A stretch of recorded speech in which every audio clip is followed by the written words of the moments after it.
CBR TV. I'm Jonah Weiland in the Tiki Room at WonderCon in Anaheim. Sitting to my right is DC Comics co-publisher Jim Lee. How you doing, buddy? Hey, Jonah. How are you doing? I'm doing very good. There's a million things we could talk about. Sure. But we just, before the camera started rolling, we were talking about art. That's and right. I want to start with your art. Okay. When the staff got together last night, we were talking about my interviews today, and I said, Jim Lee, his art, your art has always been recognizable as Jim Lee's style. If you go back to your X-Men days and to today, it's definitely been more refined these days. But we all kind of That's a good word. Refined. It is distinguished. But it's kind of evergreen. Your art seems to have worked in, at least in every generation that you've worked in, or every decade, I guess is the better way of putting it. Right. Your art always works, and I'm curious what that's about and how you see the evolution of your art that we may not see as readers. Sure. I think, when I got into comics, my favorite artists were guys like George Perez and John Byrne. And what I liked about their styles and their approach to comic book art was that they weren't necessarily the best artists for one particular character, but they could show you the entire universe and make it seem like it was plausible and they all existed in one location, one time. And so I just like the fact that they could draw, characters like Rawhide Kid and draw Superman and draw monsters, and it all worked and all looked good. And so that's always been kind of like my guiding light. At the same time, I think the pro to having this kind of universal style, or one of the more universal styles, is that it's easily accessible. People like it. The con is that people go, well, it's too commonplace. It has. People say that about your work? Of course. You hear negative things about everything in life. So you just got to take it with a grain of salt. And so it's a double-edged sword. On one hand, you're making something that's very appealing to a lot of people. At the same time, there's always going to be that group of people that want the work to be dramatically different from decade to decade. And I do make refinements and changes, but it's probably not as dramatic as some other artists might be. But that said, I have got projects on my plate in the next 5, 10, 15 years where I'm going to make some pretty sharp detours in terms of style and approach, and that stuff kind of keeps me hungry and excited for the future. But when you get down to it, when you're telling stories about Superman and Batman, to me, it's just, I want to make the universe as appealing and really play the style to the particular themes of the characters themselves. So when Superman, I want it to be the idealized version of Superman. And when you see Batman, it should be the idealized version of Batman. But at the same time, they should be able to stand next to each other and make it seem like they exist in the same world. You just mentioned about how you're starting to plot out the next 5, 10, 15 sure, years of of course, your careers as an yeah. artist. What do you look to in art that inspires you, that wants to push, that pushes you in different directions? There's a lot of art that I grew up with. Like Bill Sienkiewicz is a guy that I always admired. He's still doing great stuff now, but I remember when he was doing like Elektra Assassin. Frank Miller, when he did the Elektra book as well, that was more, was an evolution of the work he did on Ronin, or maybe it was pre-Ronin. It was all around the same time where it was like just a pen, it was very open with color coming through. So there was all these things that were true to their style, but they were experimenting and changing things up. And I've done that, but again, I've worked with the same inker and the same colorist, and so in a way, that's also helped define that palette. So I mean, it really is the foundation of the success, but at the same time, for a fan that might have been following my work for 20 years, they might go like, I'm ready for something new and different. And you know what? I completely understand that point of view. And Scott and Alex and I talk about things we can do to kind of mix it up a bit. And that's the kind of fun stuff you look forward to. Sometimes people work with a different inker or a different colorist Sure. to help see if that brings something different to their art. Yes. But I know you trust your guys. I do. Would you be willing to work with another? I have been together with Scott Williams longer than I have with either of my wives. He's been the main dominant person to lean on in my entire life. So I've worked with him since I think 87, 88, something like that. I think the first Punisher story we did together, and then regularly since 89. So it's been quite a while. And he's just a rock. I mean, he's a guy that's super dependable. He always does his best work, and we have this incredible shorthand where, a lot of times I kind of throw him something that might be a little loose, and he tightens it up, or I give him something very tight, and he'll kind of loosen up to give it a little more energy. And it's just great to have that assurance and confidence that whatever you give him, he'll make it look as best as possible. And then obviously with Alex coming in with the colors, he just adds a drama to it and really rounds things out, brings a three-dimensionality to the work. Sometimes, the work can have, a lot of lines and cross-hatching, but, Alex is great at putting the color so it doesn't necessarily contradict what you're putting with the lines or interfere or make it too convoluted or too busy. and he really enhances the art that way. Interesting. All right, let's talk about Batman 75. Sure. Now, when this first got revealed and was announced and stuff like that, the first thought that came to my mind was like, oh, this is going to be a slightly harder sell in some ways because you don't have a Batman movie to help. Yeah. Right. I don't want to say Batman don't need no stinking movie. But then I started thinking about Batman is eternal. Oh, see what I did there? Yeah. See what I did? No. But Batman doesn't necessarily need that. And what does Batman 75th anniversary mean to you, to pop culture, to the world? To me, it is I think the ultimate expression of my childhood. When I think about when I was a little kid learning how to read and spending time just drawing and reading comic books on the kitchen floor in the back of the station wagon as my parents kind of drove around America during the summers on vacation, it's just something that really spoke to me, and you kind of dream of drawing these characters. In fact, you drew your own stories and drew your own kind of side schematics of the Batcave, and then here you are an adult decades later, and you're doing the same thing, a little more detail.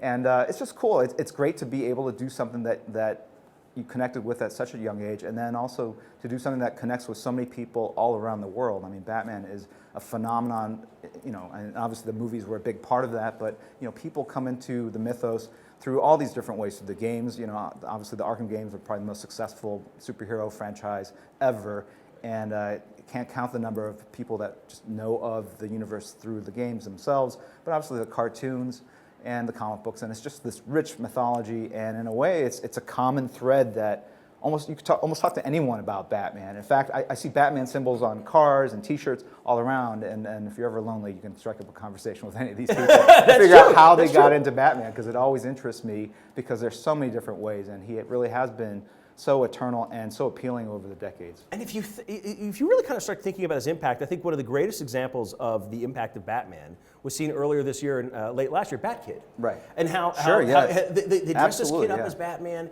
and the city of San Francisco completely embraced him. He just threw the ball out at the first Giants game of the season. Right. Like, there is something incredibly unique about that character, and I don't know that Superman quite touches that same kind of moment in the zeitgeist. Like, he's always. He might have earlier in a different era, sure, 50s, 60s, 70s. I think today's audiences want something a little edgier, a little more provocative, and I think Batman gives them that. But at the same time, people really like the fact that he's a guy amongst all these heroes with superpowers. He's got none whatsoever.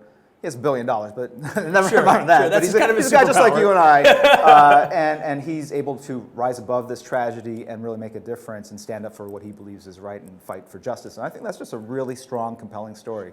So that's a big part of it. Also so fascinating about what's happened with Batman. In my about 22 years in comics now, is seeing how everybody started to embrace every version of Batman.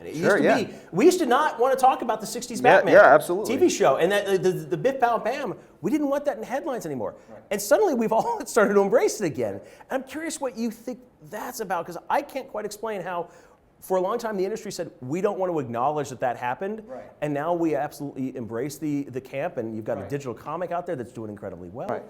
Yeah, I think it's because we won that victory that not every comic book article has to have Bam Pow, whatever, to kind of lead off, because the movies are so fantastic. I mean, Dark Knight, take out Joker, and Batman is a fantastic movie just through and through. So I think we've won that battle, so we can relax and kind of accept the fact that some of the origins and some of the decades in which these comics or characters were published, we're a little more silly or a little more off the brand that we know Batman to be. But I think it again speaks to the strength of the character, that you can take him to the moon, you can transform him into Batmite, or you can have a character like Batmite in the universe, and it doesn't break it. And in fact, I think it just enhances it, because it gives something for everyone to kind of get into. And ultimately, at the end of the day, people will find that kind of core classic Batman, the brooding Avenger of the night. But at the same time, he makes a great bobblehead, and he makes a great plushie, so great set of PJs for little kids. So it's cool, it's fun. And that car is iconic, of course, too. Of course, the car. I just drew a ton of cars, Batmobiles, and I think there was like 15, probably over 30 or something that I found on a spreadsheet on the internet. Bless the fans. It kind of compiled all these different shots. And you can see all the elements that kind of were consistent over the decades, but again, car design over the decades, the Batmobile changed with contemporary times. And again, I think that's essential to Batman, is that he was not a static character that was kind of frozen in amber that was the same as he was created back in 1939. Right. Let's switch to the weekly series. Sure. You guys have thus far published 3 weekly series, whether it be 52, Countdown, and then Trinity. Now you're publishing 3 at the same time. Yes. There is. Obviously, we've learned nothing from our previous.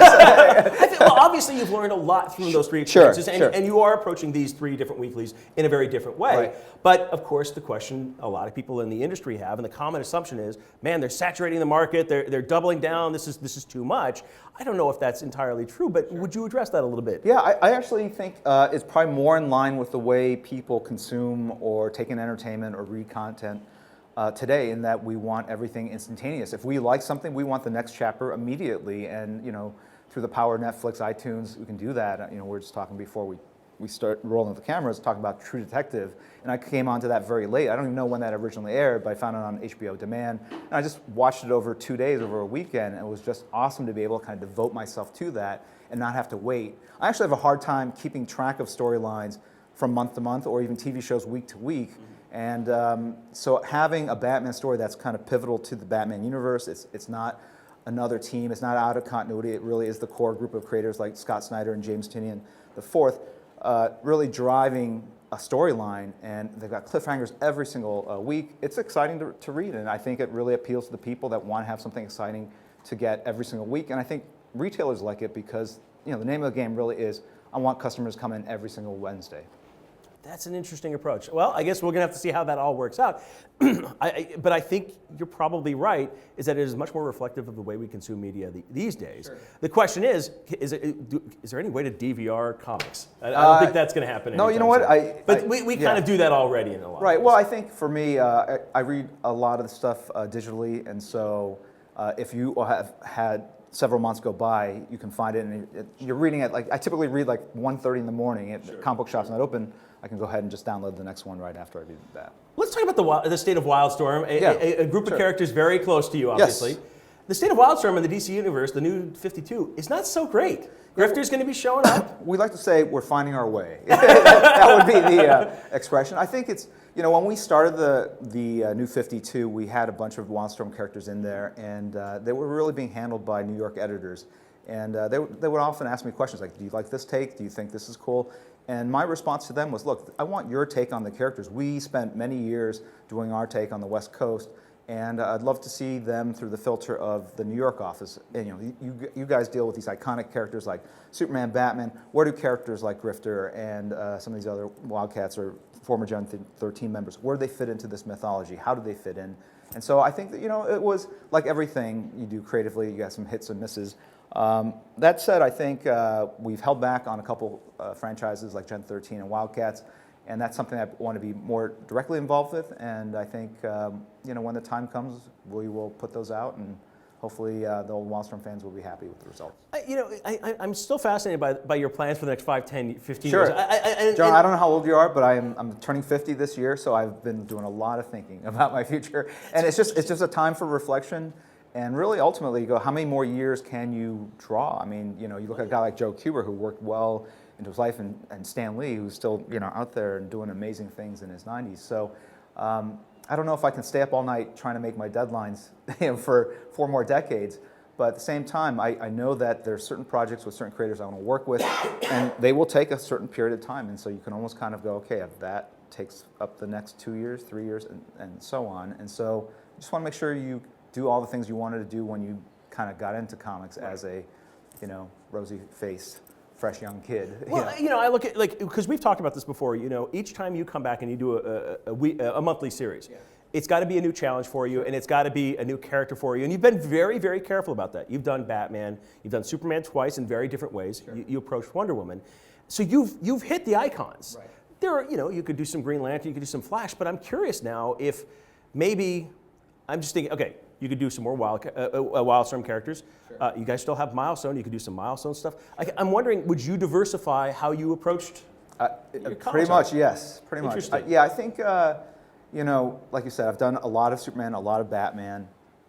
There's probably more Batman in my future. Probably not as much monthly work in my future, just because I think I've lost that license for doing monthly comics because of the lateness on Superman Unchained, which is unfortunate. But at the end of the day, there's some really cool projects, maybe some more long-form storytelling that you know, there's a certain type of story you can tell when you're limited to 20, 22 pages each month.